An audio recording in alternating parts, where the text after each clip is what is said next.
कैची छाप भैया कैची छाप भैया बटन पे दबा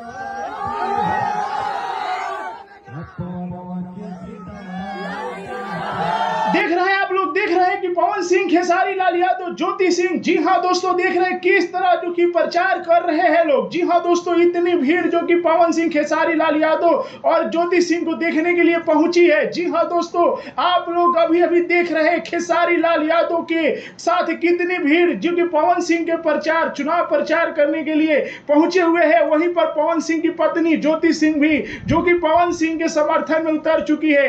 कैची छाप को जिताना है, पवन सिंह को विजयी बनाना है। जी हां दोस्तों, काराकाट की धरती से यह वीडियो देख रहे हैं जहां पर पवन सिंह की पत्नी ज्योति सिंह, खेसारी लाल यादव पहुंचे हुए हैं, पवन सिंह भी पहुंचे हुए हैं और भीड़ आप लोग देख सकते हैं। भीड़ को देखकर पूरा भारत हैरान है कि पवन सिंह कहीं इतिहास न रच दे। यही जलवा बरकरार रखना है दोस्तों। पावर स्टार पवन सिंह के जितने भी फैन हैं, न्यूज और वीडियो को इतना लाइक करें ताकि पवन सिंह के सारे फैन काराकाट की धरती पर पहुंच जाए और पवन सिंह को विजयी हमें बनाना है और पवन सिंह का पावर पूरे भारत में दिखाना है। क्योंकि पहली बार पवन सिंह जो कि सांसद बनने जा रहे हैं, तो कैची छाप पर वोट में जाइए और कैची छाप को जिताना है, कैची छाप पर मोहर लगाना है। न्यूज को इतना शेयर कीजिए ताकि सभी लोगों के पास पहुंच जाए। जितने भी पवन सिंह के फैन हैं, हमारे इस चैनल को सब्सक्राइब कर लीजिए। खेसारी लाल यादव, पवन सिंह और ज्योति सिंह का नया नया फोटो, नया नया वीडियो कैसा लगा है कमेंट में बताइए। वीडियो को लाइक कीजिए, शेयर कीजिए। जय हिंद।